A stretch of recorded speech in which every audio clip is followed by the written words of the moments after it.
Hi, I'm Lizzie, here with my friend Andrea, and we are your hosts for Letting It Percolate.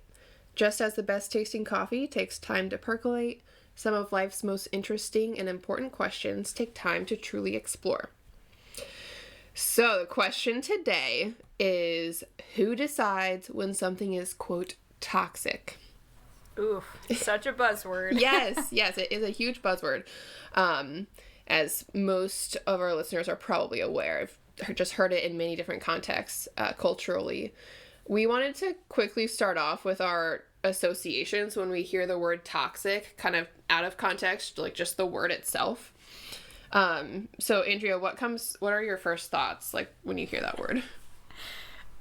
So hopefully I'm not incurring too much judgment as I say this, but the first thing that pops into my mind is the Britney Spears song Toxic, and specifically the Just Dance game where you have like a shadow of a person and you're following their dance moves. I almost have that particular dance memorized from doing it over and over again with friends, like in middle school, to that song. So that's kind of immediately, for better or for worse, what comes to mind when I hear toxic. Yes. I mean, to me, in my biased opinion, it's a great reference point for that word. Well, thank you. My dad's a chemist, so that might impact this, but when I hear that word, I just always think of chemicals, like toxic chemicals. Like, make sure you put a label on it before you... hazardous waste. Yes. Kind of, yeah. Which is,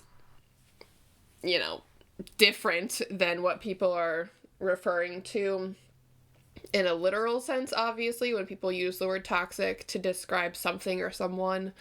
But interestingly, I think that, like, a corrosive, abrasive, or toxic chemical, and, like, the effect that might have on a surface... I think that is accurate in a sense to, like, when people say, like, a toxic person, a toxic relationship. In the sense that it slowly is eating away at something versus... and, like, destroying. Like, adding kind of. to something. Yeah, I think so. Other common phrases people use, of course, there's the toxic masculinity buzzword / phrase. There's also the idea of toxic femininity complementing that, which we'll get into in a little bit with both of those. Are there any other buzzwords, Andrea, with that? Yeah, I think two others that came up for us, at least, were like a toxic relationship, maybe even toxic friendship. I feel like relationships are more common, but maybe you could lump friendship in with that too. And then toxic positivity, which is still a little bit confusing to me, but I think we're hopefully going to talk about that some later. Yeah. So yeah, I feel like those are probably the four I've heard most. Well, toxic femininity less, as you noted. But yeah, definitely the other three seem like they're thrown around a lot. So as we're exploring this question, who decides when something is toxic, a good starting point that we found was considering what are the conditions or events that lead to something being described as toxic. So kind of like environmental influences, and not just like tree environment. I mean, like, like not like, yeah. So I don't know, does anything jump out initially, Lizzie, as a condition that can, like, instigate something becoming toxic? I think the primary claim, at least, if not actual condition, is a perceived harm, and particularly patterns within that. So, like, just taking... Not like a one-off occurrence. Right, because, like, as human, we all know, like, sometimes people just, like, are awful. and including myself. Like, that just sometimes happens. But I think, yeah, when people do start to notice a pattern of behavior that they would call toxic, that's again when that label emerges, at least from what I've seen. Even like taking the example of a quote toxic relationship, it's the harm, and we could go into like specifically what do people mean with harm in that context, but the harm or harms that occur in a pattern over time, and maybe even the person perpetrating it is not either aware or willing to acknowledge the damage they're doing. And so it's that resistance to changing or acknowledging or being real and like being like, oh yeah, I was being super awful to you. That piece of it too, I think, can play into people using that term. How much do you think intentionality plays into toxicity? Like, could someone be toxic without really ever being aware of it, or without intentionally trying to create harm? Do you still think that could have a toxic outcome? Ooh, that's such a deep question. Yes. Because sometimes the facts of a situation, regardless of someone's intention or awareness, sometimes things just happen that do end up causing literal harm, psychological harm. But I would say that my intuition, like most of the time, is that it's the intentionality that plays into the being labeled as toxic. Because if someone is just unaware or aloof, or maybe doesn't have the same even like social values that someone else does, that's totally, and they're just acting out in a way that's like concerning, but they're not trying to be harmful. To me, that's a different case, because then I don't see why that person would be like trying to hide the fact that whatever they were doing was hurting the other person in some way.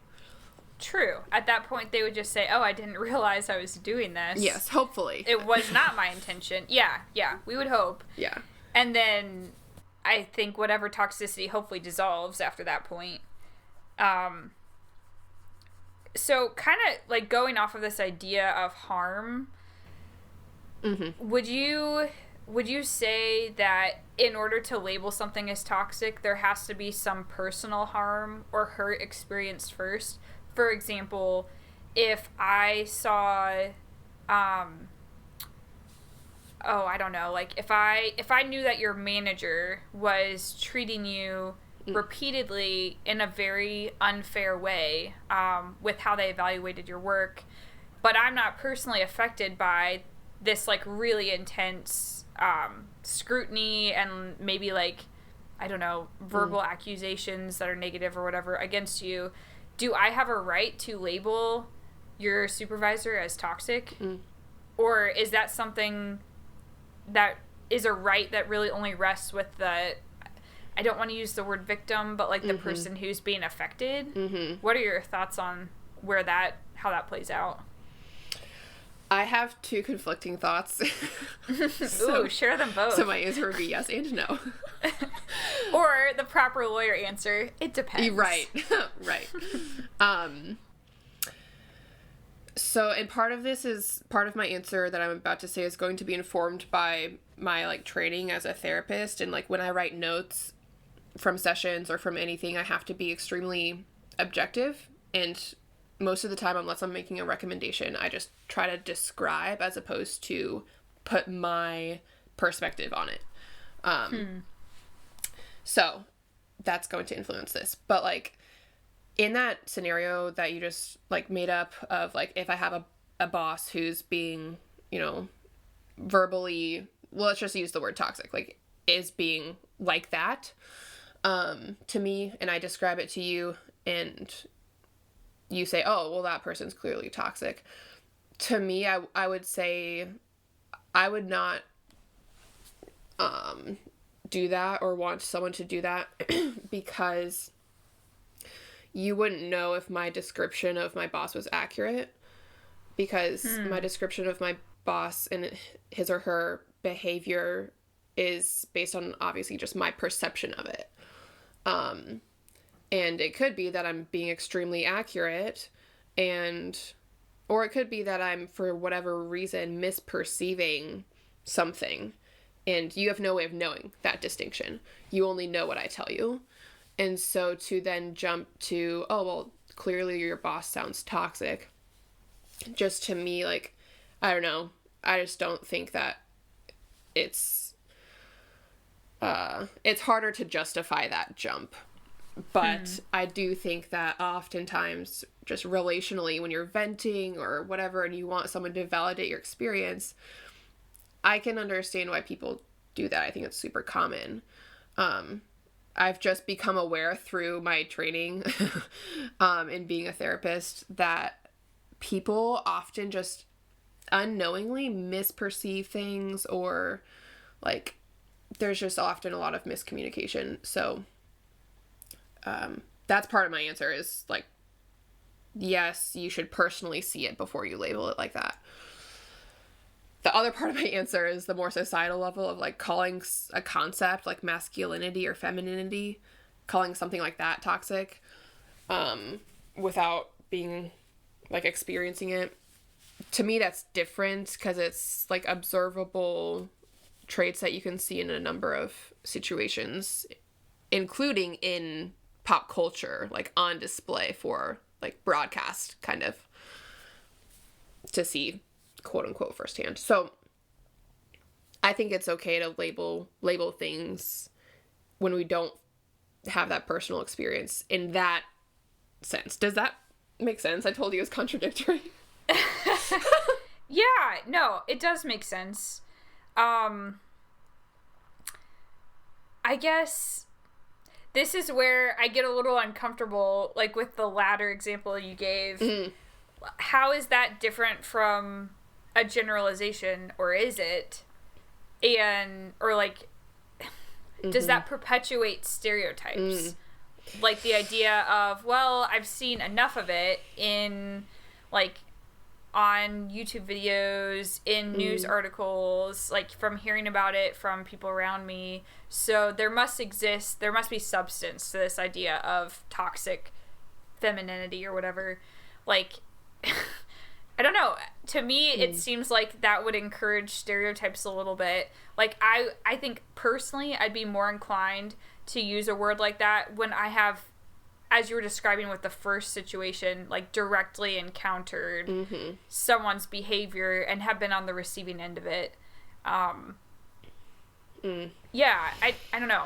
Do you have a response to that, or agree, disagree? You raise a really important point, which is the negative impact of generalizations, or I would say like unjust generalizations, because sometimes generalizations can be true, but and then it's like, yeah, at what point, I wrestle with this a lot, frankly, because just like the idea that I'm one person and I cannot in any way take in all of the information to have a fair balance of whatever the reality actually is in the world. And so whatever information I am taking in, with almost absolute certainty, statistically, is not going to be fair and balanced in an accurate reflection of the way the world really is. And so then it's like, on that grounds, I would never have the proper basis to make any generalization ever. But that is highly impractical, as you know, because we use generalizations and categories and terminology and labels and stuff like that to be more efficient in our speech and to agree that we're referring to the same thing, we're on the same page, so we don't have to constantly describe everything in minute detail all the time, because that would be exhausting. Sometimes it's fun, but yes, also exhausting. Yeah. So there's a sense in which no one should ever make a generalization, because it's like we can't possibly have the information necessary to accurately do so. But then there's the practical component of like, okay, well, people are going to generalize. It is useful in some sense to have categories just for our brains, because we have limits to our information processing capacity in our brains. So that's why we create boxes and labels, even if they don't really exist. But I think, sorry, my last thought on that is like, no, go ahead. Being mindful of when, like, given the fact that generalizations are just going to exist and people are going to use them no matter what, like, as an individual, being mindful of when we're using them and if the context in which we're using them does somehow or might perpetuate a stereotype, versus if we're using it in a context where it's unlikely to perpetuate a stereotype. That's the only, like, piece of it that I can, like, draw out, because, yeah, it's tough. Yeah, I was gonna interject and then decide to let you roll with it, but what you described at the beginning, like the idea of knowing and feeling how limited you are as a single person, like, and then because of that, struggling to make any claim or, like, lock in on anything because inevitably there's misinformation that we've accepted. Like, this is literally the crux of my life crisis. Oh. It's like, it's so... I want so badly to have a fair and balanced view of everything. And it's not possible. Right. And yeah, so I like... and sometimes it is, which is not good and not healthy. But I like where you brought it, where you ended was, okay, well, maybe a more, like, practical way to proceed is to ask, okay, is this a context in which me thinking this or saying this is going to encourage this stereotype? Or is it more just, like, helpful to give people a basis for what I'm saying? Right. I know we're talking in a lot of generalities right now, but yeah, I just wanted to highlight that I feel that struggle, and if other people feel that too, like, I think what Lizzie suggested is good, that sometimes we can stop and ask, like, okay, in this specific instance, am I going to be increasing a generalization in a negative way by labeling something as toxic, more or less? So,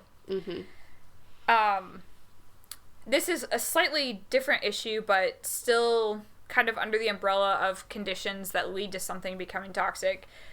Do we think that what is toxic today may not be toxic tomorrow? That the standards can shift, and this, well, I'm going to overload us, I'm sorry, but I think that connects with this question of who decides. Like, what sources do we hear these from? Are they credible sources? Because, in my opinion, the sources we're getting information from are the ones controlling the standards to some extent. And so I think it can shift what's perceived as toxic. Yeah. I might eat my words on that one. No, I mean... I agree with you, but then again, we might just be egging each other on. I think it's certainly true that something that wasn't toxic in the past is now being labeled as toxic. And so, like, the inverse of what you had originally asked of, can something that's now toxic be not toxic later? So thinking of, like, this stereotype of the 1950s and how men and women treated each other, maybe in a stereotypical nuclear household. I feel like, and again, this is just one random example that came to mind, but it's entirely possible and probable that there are examples of domestic violence occurring in those situations in which the women did not, like, it was normalized, or women didn't have the means or access to certain things to speak out about it. And whereas now, I would say domestic violence, toxic is kind of an understatement to me in that realm, but, that's something that I think there's way less tolerance for, and it's, like, rightfully so. Like, obviously, we should not be accepting that kind of behavior or treatment of someone else. And I'll just add, I use the example of, like, a man perpetrating against a woman, but it does happen in the inverse and in other types of relationships, too. Just disclaimer. But as far as, like, something going from being labeled toxic, like, presently to maybe 20 years from now, will it still be viewed as such? Yeah, that one's trickier. Yeah. I mean, my ideal is that when people do use the term toxic, it is relating to something harmful that transcends the cultural moment. So, like, abuse in a relationship, that is always going to be a bad thing. No matter what cultural moment we're in. I mean, I hope. So, if we're strictly using the term toxic to describe something that transcends that, where it is just a harm against a human, and, like, almost everyone can agree on that, then I don't see that label shifting. However, we all know that people throw around this word toxic in ways that aren't so strictly defined. Sure. And so I don't know, I just feel like, I'll just say that, so disclaimer, but I just feel like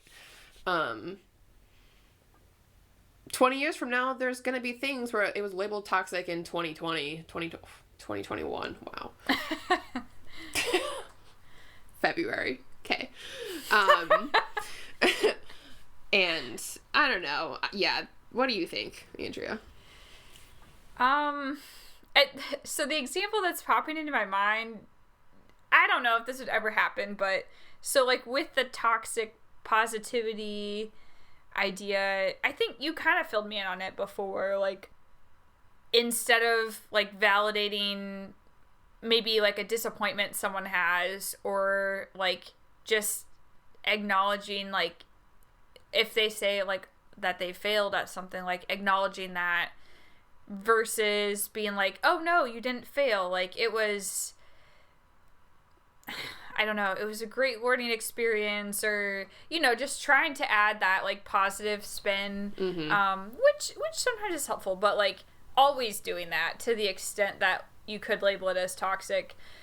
I don't know, I wonder if there could be, for example, research that comes out in 10 or 15 years that says, no, actually, our brains do respond better to constantly hearing, like, positive affirmations versus, like, truth validation, if that makes sense. Yeah. I'm picturing this, like, little cheerleader with pom-poms right now who's just always there, like, telling you you look amazing and you tried your best and that's what counts, and stuff like that. Yeah, I guess I don't want to be too naive and think that, like, science doesn't work that way, because it has proven to us many, many times where things that we thought were good, I don't know why this is coming to mind, but bloodletting, like, way back in the day. Like, wow. Oh, you can get rid of your... This is how my brain works. Like, you can get rid of diseases by cutting people open and letting a lot of the blood from their body, like, trickle out to the point that they near die, or sometimes actually do die. It's not funny. Like, eventually, and I'm thankful for this, science figured out there are better approaches. So who knows? I don't know. If it does become a thing, you heard it here first on the Letting It Percolate podcast, toxic positivity may actually be good for us. Oh, man. I'm cringing inside. I think that maintaining the posture of humility of, like, 2021 is not the pinnacle.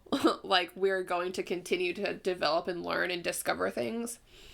And things that we hold as fact now will be disproven or viewed in a different lens. So I think that's a good attitude to have.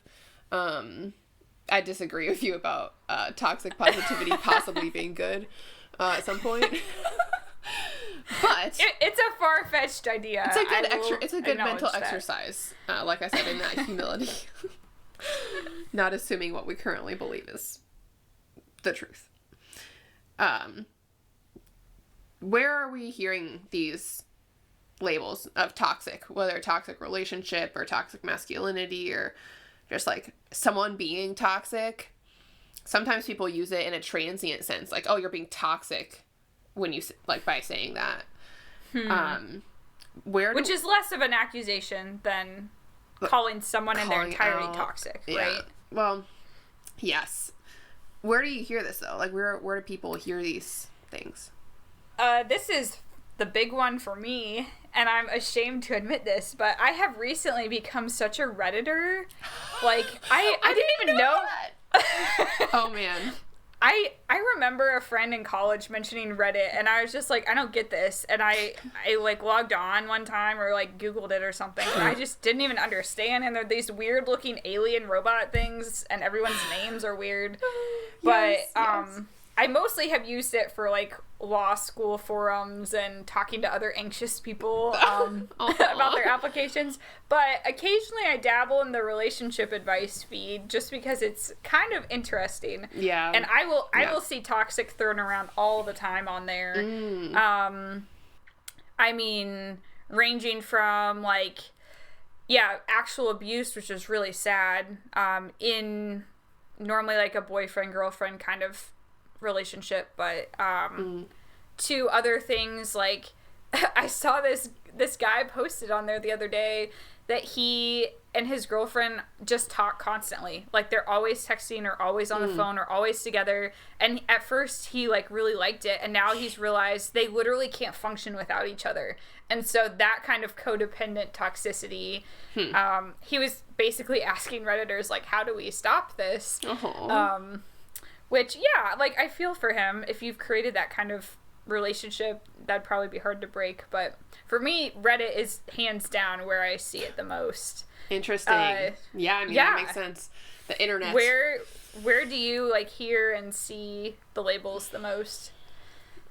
I don't know.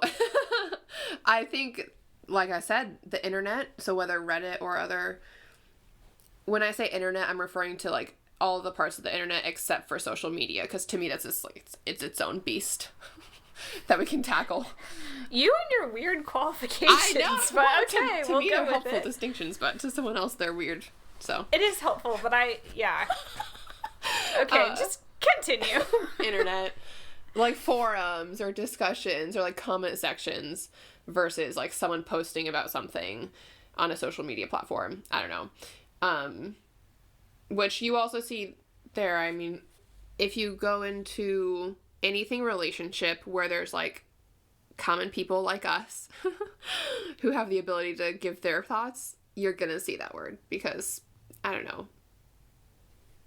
Unfortunately, there are in many instances which people bring to the internet for solutions that are extremely concerning and maybe merit that extreme word. I feel like it's definitely more prominent with young, like, millennials, maybe Gen Z. Yeah. And maybe that's tied to what I just said about, like, the internet, although we all know, like, people older than millennials use the internet, too. So. Wait, what? Just in different ways, usually. Yeah, I'd probably be pretty shocked if I heard my dad label something as toxic. But I'm trying to think about other... like non-media outlets. Yeah, I think, I'm wondering if there's anything from, like, counseling, like, anything legitimate from any sort of counseling or, like, Psychology Today, which whether or not that's legitimate is questionable, but some of their stuff is great, but anything in that realm, because I feel like sometimes terms, like specific terminology does start in like, whether it's that type of community or even like a more science-based, like hard science-based community, a term will arise and then it comes mainstream and people repurpose it or use it in slightly different ways and then it morphs, you know. I wonder if there's anything in counseling, which I feel like I should know. I can't think of anything, like, the term toxic is definitely not in sort of, like, the DSM-5, which people use to diagnose with mental disorders. I feel like I should open my PDF of the DSM-5 and, like, Control F it really quick just to fact check that.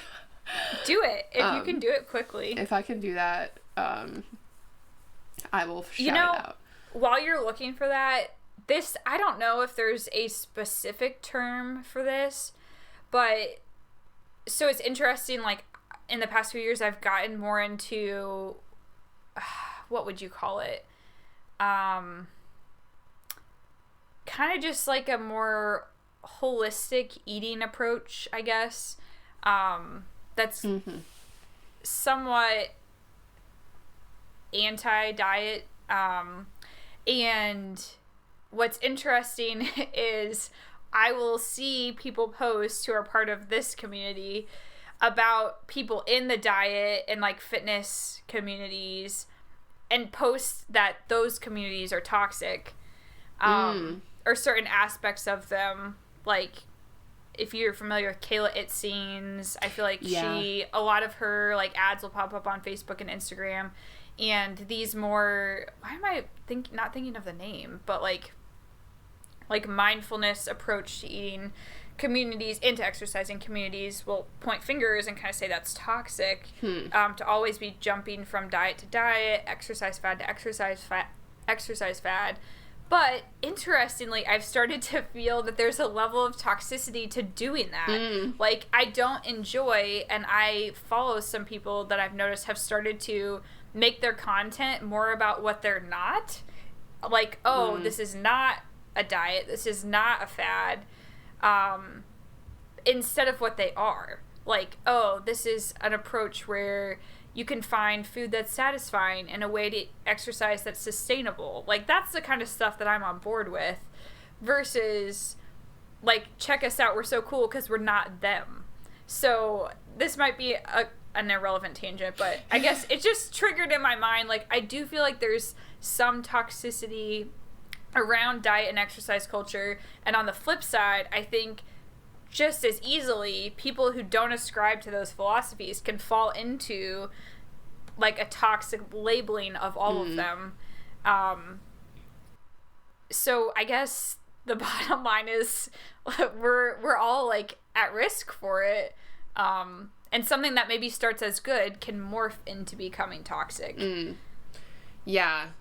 I think it's interesting, the meta level you said of, like, the overuse or people too much labeling something or someone else as toxic can be toxic.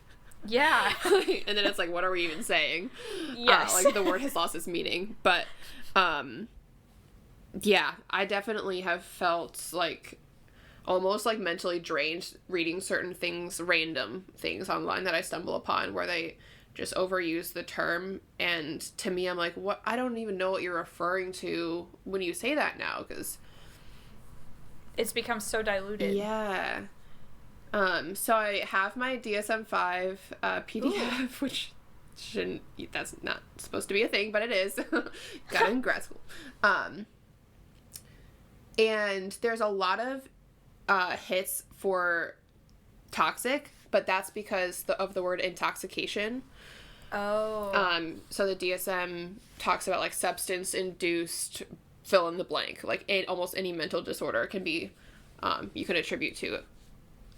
Like when you're diagnosing, you want to rule out, okay, is this caused by a substance? Is this caused by a medical condition?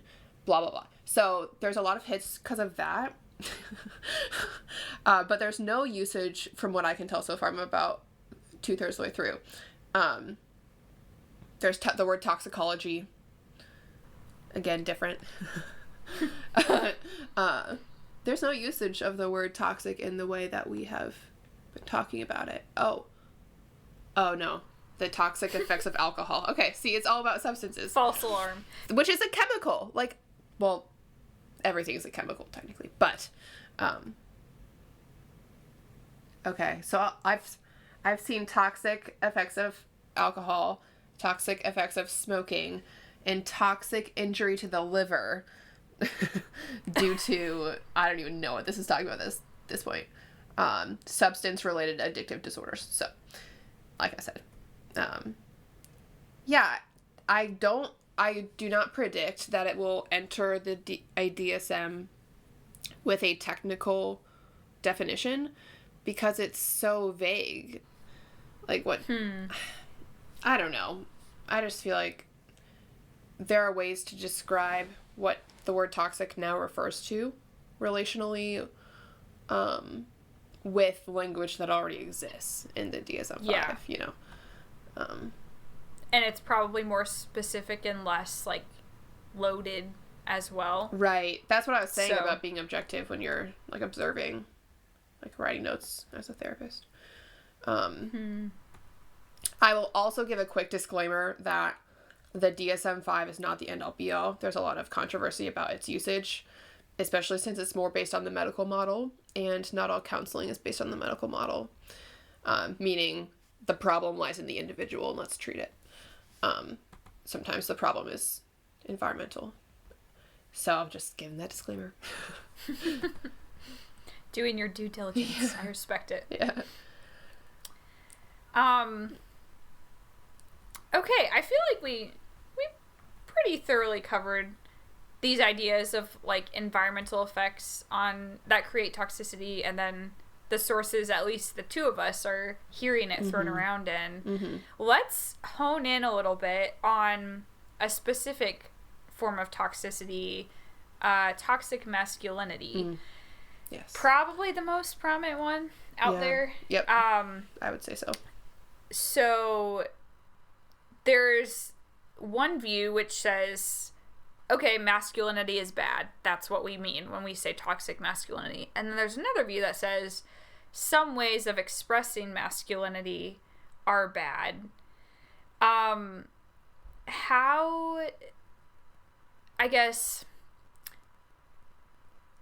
think people use both of these different definitions. So how do we make sure that when we're talking in these ways, never mind, that's not what I'm trying to ask. Are you asking, like, how do we know what we're referring to when we say it, if people have different definitions of it? Yeah, but even maybe less so than that, I'm interested in, like, why, like, how did this come about? Like, what are people seeing that is allowing them to say masculinity as a whole is bad? And maybe, like, what's different in someone that allows them to take a more nuanced approach? Or that's still not, like, a super defined question. No, I know what you're getting at. Do you? Because I don't. I think I do. I'll say that. I have experienced and observed, like, almost exclusively that defining toxic masculinity in the more global, like, masculinity is a bad thing sense is only done in error. Like, I've only ever heard people think that other people were saying that when they said the phrase toxic masculinity. I've never heard someone define the phrase in that way. And so but it's a logical deduction if you don't have the context for how the phrase is being used, and you come across the phrase randomly, I can understand why someone might come to the conclusion that it's trying to say that masculinity is bad, because of how the phrase looks.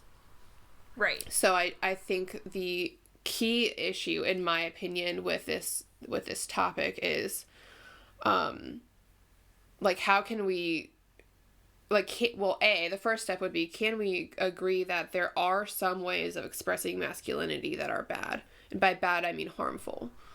I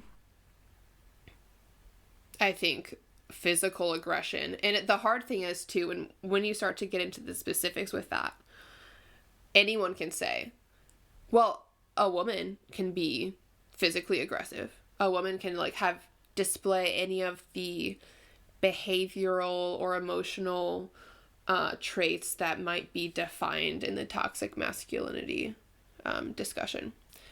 So then I think that's when you have to zoom out and look at patterns and prevalence. But I think the first, in terms of like building consensus on this highly, like, what's the adjective? It's very loaded and polarizing. The term itself, it's like poor PR choice there, whoever chose that term, because it's just so polarizing. Even if you can agree on the premise that there are actions that have been traditionally associated with masculinity, even if someone may not actually define real masculinity as those things, it's just the mere fact that they've been associated somehow in our culture traditionally with these actions that are harmful. Even if you can get on board with that premise, it's hard to talk about because the phrase itself is so, like, fiery. Can you think of non-physical aggression examples of toxic masculinity? Yeah. I think a big one that people like to call out is, like, men stifling their emotions and, like, never talking about their feelings. Do you think that's considered toxic because it's harmful to the people doing it themselves? Or do you think it's considered toxic because it can harm their relationships with others? Or both? I think what you said is true in that it can harm both that individual man, and it can also come out and end up and then harming other people. I think the question of why, like what it's referring to with that when people use the term, I think that the idea, and I might not be correct in this, but what I've gathered just from hearing and kind of doing reading on this is that it's not necessarily the fact that a guy might try to not cry during a movie. It's the aggregate of a handful of traits that get expressed in either an outwardly aggressive or a repressive way that down the line might turn into aggression or an outburst. The aggregate of those things in a pattern across the population over time that we can observe legitimate, like, data on in terms of the harm that's done. Now, whether or not you can prove causation is a whole nother argument, but rates of violent, aggressive, physical, sexual, whatever violence from a man toward other men or toward women, I mean, those are things we have research on, we have data on to kind of back up the claim.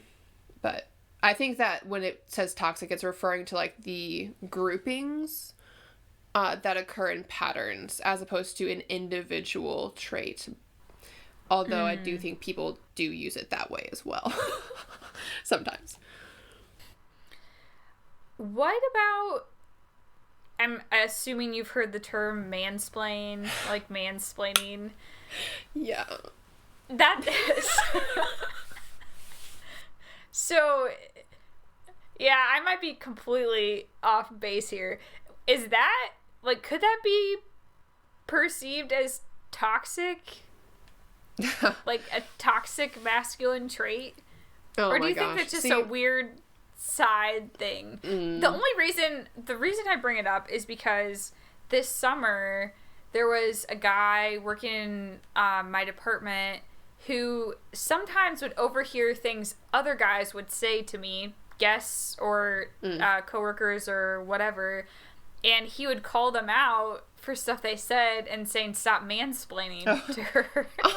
And I honestly, it was kind of the first time I heard that word actively used. And I didn't take really personal offense to being maybe talked like down to, or like things being simplified a little bit. But it was interesting to me that another guy was like aware of and sensitive to that toward women.